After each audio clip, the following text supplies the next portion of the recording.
This conference will now be recorded. Hello and good morning to the 6th GNR webinar titled Talent Rebound. We've been running several webinars throughout the lockdown for GRN members, and I'm delighted to invite Alex Arnot, who will be one of our speakers today. Just going to run through a few introductory slides for anyone who's new to the webinar. So my name's Dan Hawes. I'm the co-founder of Graduate Recruitment Bureau, or GRB, and we're the go-to platform for high caliber university students, graduates and recruiters. We're established in 1997 by myself and another graduate, Chris, and we've steadily grown to over 65 staff with 1,800 clients across all sectors. Some of our clients over the years have included big companies like Post Office, IBM, Unilever and Ocado, but also several fast-growing SMEs, the kind of firms that go under the radar for a lot of graduates, and a broad sectors, broad spectrum, and different sizes of companies have come to us to source high-caliber graduate talent. Now, in that time, our recruitment experts have successfully matched over 8,000 graduates with full-time graduate level jobs.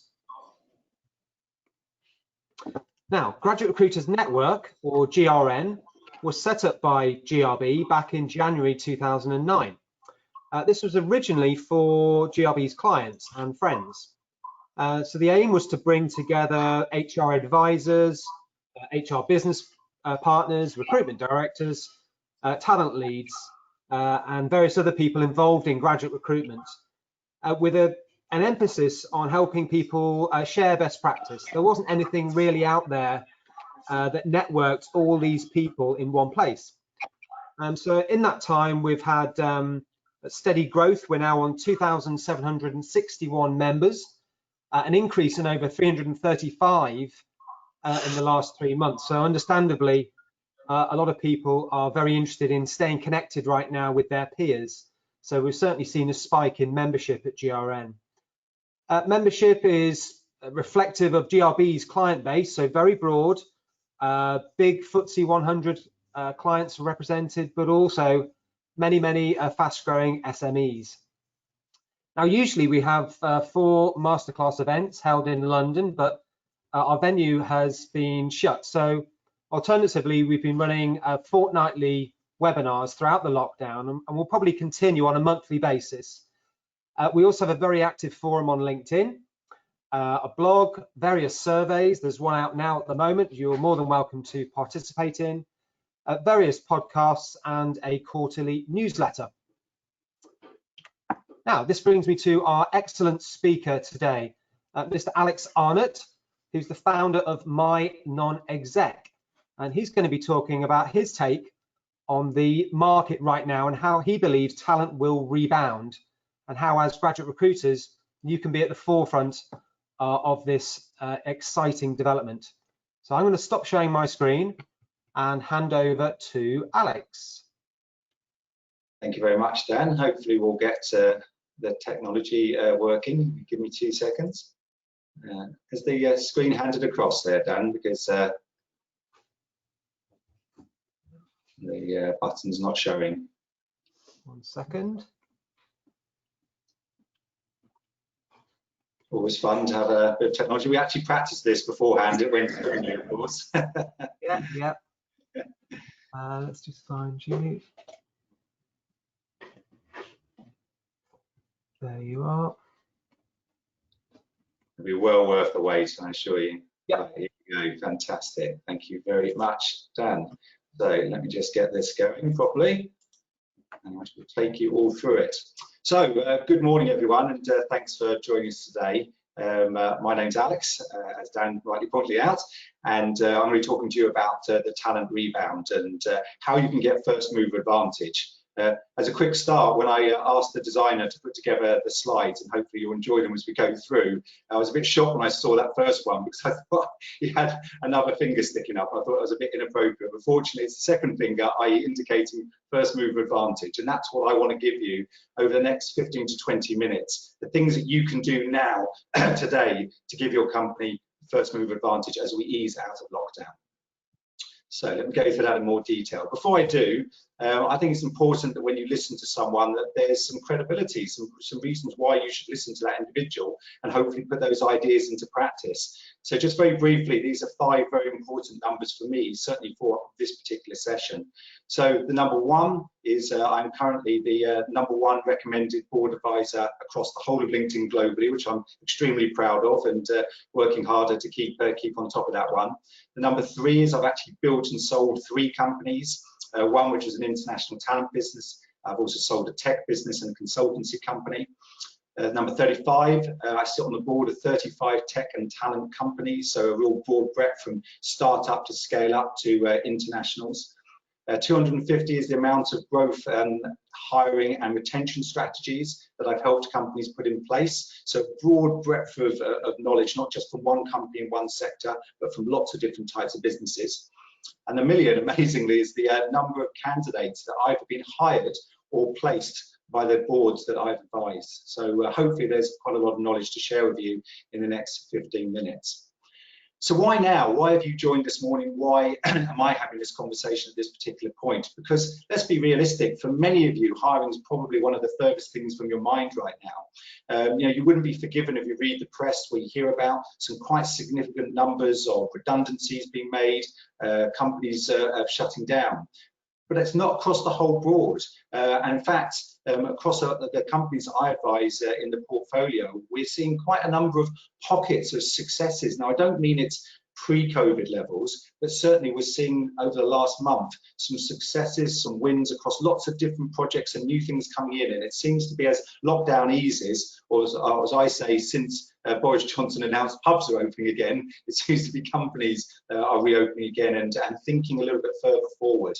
So this is why I believe that maybe it should be one of the first things you're thinking about right now. I'll give you some reasons why during this particular session. Now, the number 100,000 is quite a fascinating one. So I happen to know a contact relatively senior in Amazon, but it's not telling tales. This is relatively public knowledge. Next year, they were going to hire 150,000 people. However, they brought 100,000 of that forward to the second half of this year. Now, I believe that there's a really smart reason why they're doing that. It's not just because they're doing well, but there's other reasons. And again, I'm going to explain that shortly. Now, Sequoia, you may or may not have heard of. They're one of the top VC venture capital firms in the world, made investments in companies like Facebook, LinkedIn, etc. And they've actually made 10 investments into companies over Zoom during lockdown. So these are people that never even met the founders of the business face to face, yet they pumped in over £10 million worth of investment, well over, during lockdown. So companies like that, which are obviously very smart businesses, are seeing that the future is still positive and that there's going to be a bounce back of some kind. And again, I think that's a good indicator of what you guys should also be thinking, maybe on a slightly smaller scale, but still should be thinking along the same lines. Bank of England, this seems to vary on a week-by-week basis, and it depends who you seem to listen to, but latest forecast is that they're looking at 15% growth next year. So what I'm thinking about as non-exec and someone that sits on the board of all these companies is what can you do now to start affecting the future in a positive manner? The change is coming, but you know, if I actually go back a little bit, I run this quarterly barometer, which has about 200 business owners who complete it every quarter for the last 3 years. And without fail, in the top 3 challenges, every single quarter for the last 3 years up until March of this year, hiring candidates for their own company, hiring talent for their own company was in the top 3, and quite often number 1 or number 2. So it has been tough to get real superstar talent. And sometimes companies have had to accept, you know, the next best. There's been people just not being available. very, very difficult to get, and I'm going to talk a bit about that again shortly. And of course, retention as well has been key. Excuse the pun there, but obviously, if these people are very hard to come by, your competitors, other companies have all been after your best talent as well, trying to pull them away from your business. So there's been a constant battle to retain people as well as to attract people. But I believe COVID and what's happened during lockdown is actually going to change this. But the question is, for how long? Now, companies are still looking to hire. As I said, I talked about Sequoia, I talked about Amazon. There was a recent poll of about 70 C-suite directors, and 90% said that they will be hiring by the end of this year. So there is definitely a push. Now, 2/3 of those were actually in technical hires or graduate technical positions, but certainly into technical. But there's still a third in other head office vacancies as well. However, as we've all now seen over the last few weeks, and including the UK, lockdown is starting to ease, and in certain parts of Europe it's fundamentally gone. If we talk to people in Croatia, they kind of don't even know what lockdown is. It seems to be so long ago for those guys. So the best companies are seeing this. They're now starting to plan ahead. But this session is about retention and attraction. It's what I'm calling the talent rebound. So I believe there are two questions that you should be asking yourself right now, or maybe not right now in this particular session, but certainly as soon as you get off it, and certainly today. And the first one is, how can your company, how can your division, how can your team take first mover advantage of this situation that's just happened? And what can you do about it today? So two key questions. But it's both an opportunity and a threat. I'm going to touch upon both of those things in the next couple of slides. But what I've identified is that over the last 3 months during lockdown, that there are now 4 groups of unhappy employees that potentially beforehand didn't even exist. So let me go through what those 4 groups are. So the first side is the opportunity, and then I'll get on to the threat. So these 4 groups are people that feel unfairly treated. Now that's a really important point, isn't it? How they feel. So if a company, if your department hasn't communicated clearly enough that perhaps the directors of a company have also taken a pay cut, you've asked your staff to take a pay cut, they will feel unfairly treated. If the company hasn't communicated why things have happened in a certain way, in a way that the employees have been engaged with that and they understand it, they will feel unfairly treated. So there's a group of people now who, because of lockdown, will feel unfairly treated, and therefore they are now susceptible to an approach when before they probably weren't. So the second group is people who have been on furlough for the last 7, 8, 9 weeks. Let's face it, they've had a lot of thinking time, most of these people, for the first time probably in years, where previously they were happy or too busy to even challenge what they were thinking in their work, and it was a happy environment because everyone was buzzing off and the company was doing well. Actually, they thought, am I happy with the company I'm working at? Am I happy with the travel? Am I happy with my colleagues? Am I happy with the job, etc., etc.? So that's a second group of people who before weren't unhappy, but now potentially are susceptible to an approach. The third group is startups. Now, some of you guys might be aware, 2007, 2008, the last obviously biggest downturn that we've had so far. In 2008, 2009, there were more startups created ever at any point in history, certainly anything that's been measured at Companies House. Now, I'm already seeing, you only have to go on LinkedIn on a daily basis and look in your network and you see startup after startup, a startup, a new company. So I believe that there's going to be a lot of people out there who, again, because of furlough or feel like unfairly treated or just because of what's happened, are going to think, do you know what, why not? Why don't we go and start up on our own? But a lot of those people haven't done it yet. So there's still an opportunity with the right approach to go and get in front of them and start engaging them, potentially get them for your company, your team, your department. And then a fourth group of unhappy people, redundancy. Now, everyone on this call is probably aware when people make people redundant, typically you tend to let go the worst performers, the underperformers, people who don't fit in the company. There's good reasons for it. You don't just flip a coin. However, because of cash pressures, because of shareholder pressure in some companies, particularly bigger companies, companies are actually going to be making and have already made some really high quality talent redundant. But as you can imagine, those people won't be around for long. And again, I'll touch upon that shortly. And then the final one, which is a really interesting one for me, is if you go back a number of years, you probably, if you were applying, an advertisement job to get talent to join your company or your team, you'd probably be looking for someone that lived within, say, an hour's, drive or travel. Because if they start going more than that, maybe an hour and a half, you think, how long are they going to be unhappy for the job, particularly in the winter months? They get stuck in traffic jams, these sorts of things. Then over the last couple of years, we've had a little bit more, remote working, flexible working, and people have been allowed to work the odd day, half a day, flexi working from home. But they're still being expected to work in the office some of the time. So you've still probably got the 1 hour rule in place. However, what's happened now, of course, is that virtual working has been forced upon companies. And about time too, in my particular opinion, which means that now you've got the processes, you've got the operations, you've got the proof, you've got the management, you've got everything, the reporting structures to enable this to work. So rather than thinking I can only get talent from within a 1 hour radius of where we are, actually I can get them from anywhere. It could be all around the UK, it could be around Europe, it could even be globally, subject to time differences. So this has created another opportunity of people that I think companies weren't necessarily looking at before, or they weren't looking at in terms of taking on a lot of people. I was talking to a company the other day, they're relatively small, and during a lockdown, actually the last 4 weeks the office has been open.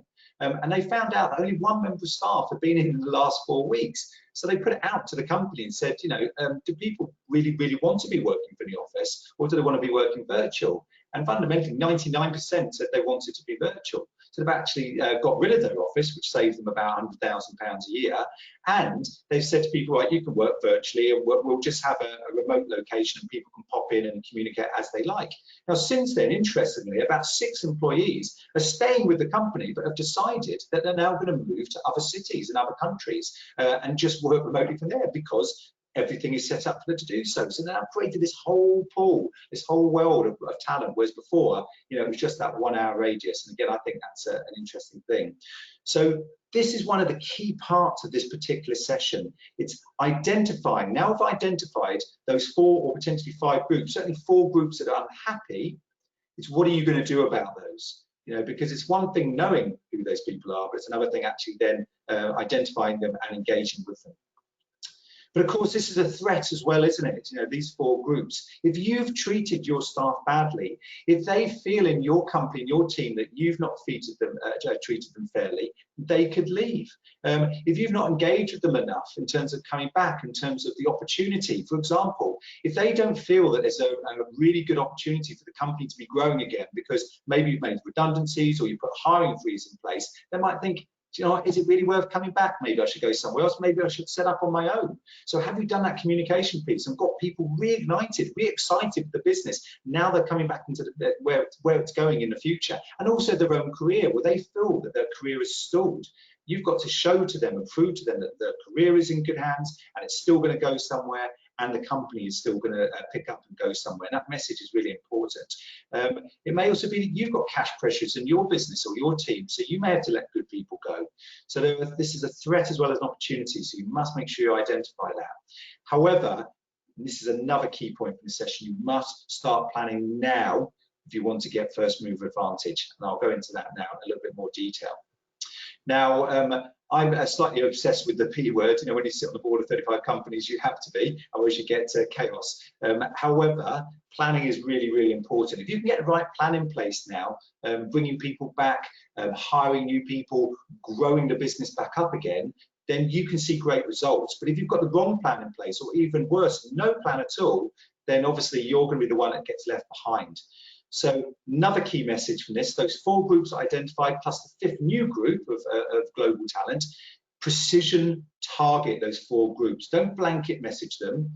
If you don't know exactly what message works, I'm sure Dan will be a big advocate of this, split test your messaging to see what actually works to get in front of these people. But get a team of people together, or some like-minded people in your company, have a brain dumping session and think, what are the 4 messages that we are trying to target those 4 groups that we believe we're more likely to get a response from them, engage with them, and start pipelining that talent.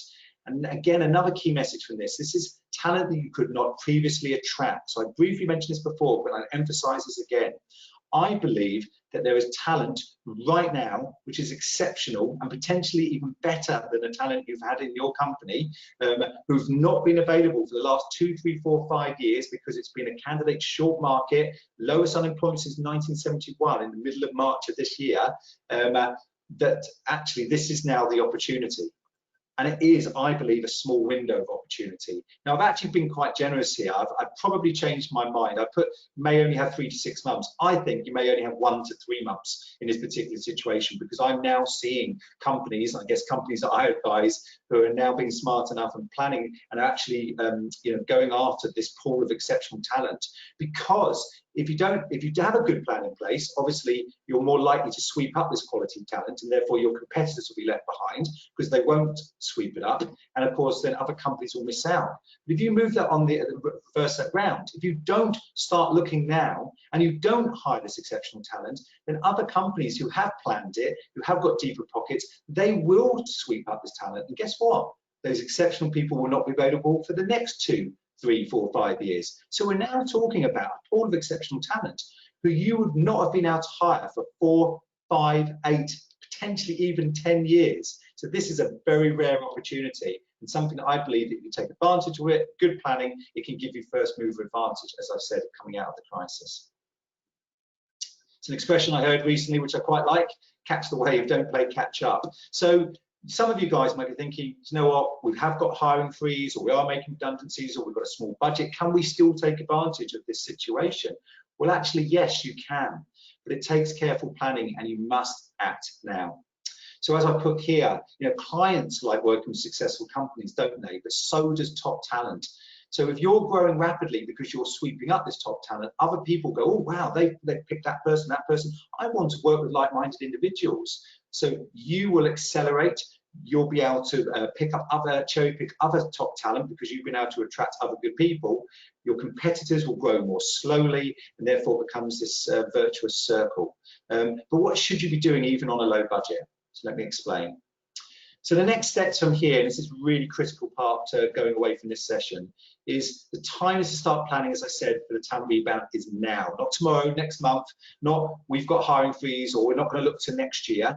It's actually now. And I'll share a quick story with you. I did a session for another company recently. It was a bunch of tech businesses, and there were 2 global tech players on there and 2 HR directors from those companies. So they're quite serious individuals. And they actually contacted me at the end of the session, both independently, and said that based on what fundamentally you guys have heard and what I said over 20 minutes, they were going to completely change their internal hiring strategy and recruitment strategy for the rest of this year. And I said, well, what were your hiring plans? And they said, well, we'd basically had a hiring freeze in place. We weren't going to hire for the rest of this year, but now we're going to start hiring straight away. So I think that's quite a key issue here. And again, I'll talk about the budget thing and what you can do there shortly.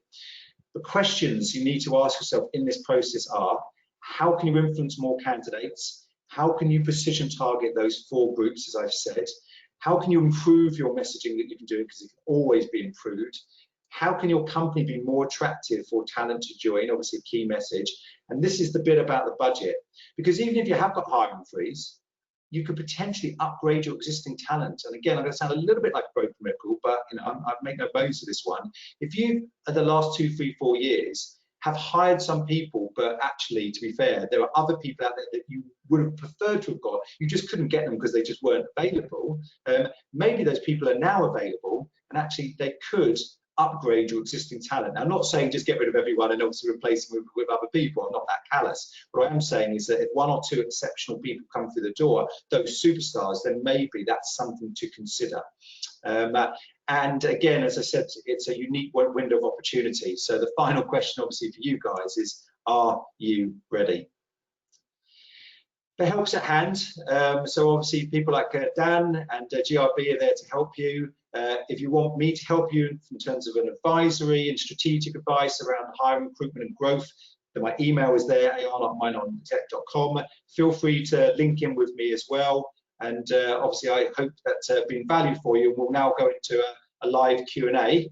If you can answer your questions, there's a chat box. If you ask the questions into the chat box, Dan will field those questions for me, read them out, and obviously I'll answer your questions live with my answers. So I know it takes a few seconds for people to fill in, but hopefully that will work. Okay. Dan, are you able to hear? Yep. Excellent. Good man. Perfect. Thank you very much, Alex. That's okay. Very welcome. Yeah, good. Some well, you crammed a lot in there in 20 minutes, and a lot of thought-provoking information to essentially create a sense of urgency among recruiters if they really want to get ahead of the game, so to speak. Absolutely. I mean, there's a lot of talent coming onto the market. I mean, the jobs market itself is changing all the time, of course. I think you've kind of crystallized what it's like out there from your experience dealing with, 35 other recruitment agencies who are right there in the thick of it. We've got a few questions coming through. We've only got 5 minutes, but I've got one question for you, which might be speaking for a lot of other members in that, a lot of their team may be furloughed, for instance. Yeah. So they're often finding that they've got so many things to do, and it's all on them, or a reduced team, and their priorities are changing all the time. Obviously, they need to, given what you've said today, perhaps go to the board and say, listen, we're talking about these other things. Perhaps we need to shift recruitment to the top of the list. Like, at least start making a plan. Yeah. And that's could be very challenging for a lot of people who are very low in resource right now. Yeah. I mean, yeah. That there's so many competing priorities and challenges and pressure. Let's face it. Yeah. People are worried about their own jobs, let alone hiring other people. Yeah. Well, I guess I was going to say. Well, I guess my answers to that are twofold. The first one is, lockdown is easing. This will not last forever. So I understand there are some very short-term priorities for people, which you might consider to be more of a priority than this. However, you will kick yourself in 3 or 6 months' time if you didn't at least start this process now. And at worst, if you've got marketing functions and other people that can support you in a business, at least start precision targeting and messaging those individuals and engaging with them. So you may not even hire them now, because let's face it, there's a process to go through before you do hire someone, but certainly start engaging with those people to give yourself the opportunity before they're gone. So I think it's, even though there are priorities short term, you really must think medium long term, because lockdown is going to ease. And the opportunity, of course, is around flexi furlough. So maybe there's an opportunity when you're only going to be paying 20% of the cost of an individual in your team to come and support you, but get 50% of their time. And you could do that specifically for this project, and or to support you with other things as well. So I think there's a two-part answer to that particular question. Excellent, thank you. We've got a few questions coming through now. I can't go through all of them, but I will do my best. Okay. The first one's from, excuse me, Dave Smith. Hi, Dave, thank you for your question. Do you feel certain sectors could work collaboratively to share a positive message to attract new talent in a sector interest swap? Well, that's a really interesting one. Well, absolutely. I love collaboration. I think anything that can make the boat go faster.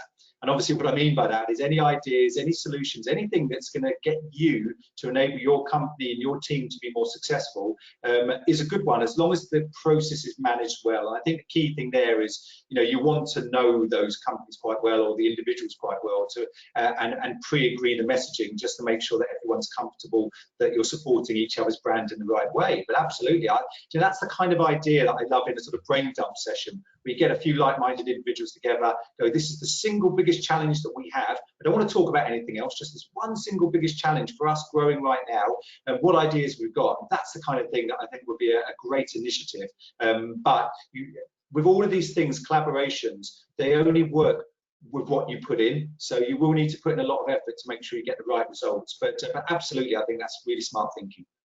Yeah, smart thinking, very creative approach to collaborate with other people in the same situation with limited resources, and you're against the clock.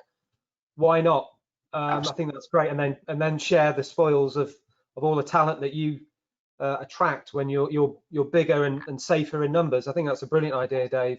And a really positive message to the marketplace as well, that you know, we're hearing lots of bad news. Get some good news going out there as well, because you know it definitely does help.